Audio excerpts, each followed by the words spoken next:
roughly 150,000 new cases of colorectal cancer will be found each year, and roughly a third of those individuals, about 50,000, split evenly between men and women, will die from it. So the sad part of all of this is that it's a highly preventable cancer. In fact, it's probably the most preventable cancer other than skin cancer. So all people need to do is get properly screened. With someone who has no symptoms, no family history, no other issues that pop up, screening begins at age 50 for both men and women. And assuming everything is negative, they would get screened again in 10 years until they're about 80.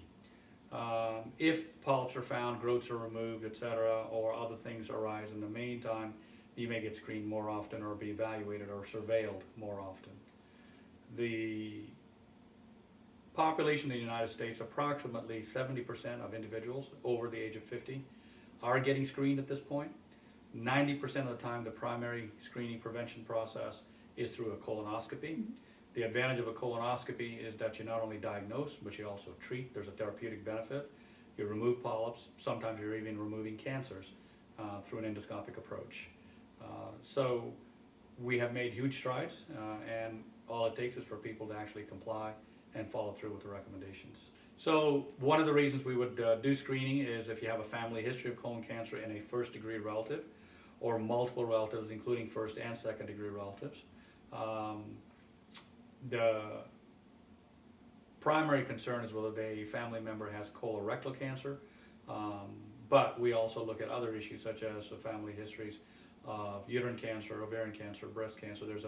There are family cancer syndromes that we're focusing on as well. Having said that, the truth is more than 95, probably close to 97, 98% of colon cancers out there are sporadic, which means family history is not the issue. It is simply arising due to a variety of circumstances. And so therefore everybody over the age of 50 should get screened. But the good news is throughout the country, close to 70% of people are following through, and we're able to save lives. Part of the reason I do my line of work is that we not only talk the talk about prevention, but we actually live it and practice it. And so a lot of what we do is preventive, and this is one great example of how we make a huge difference in people's lives.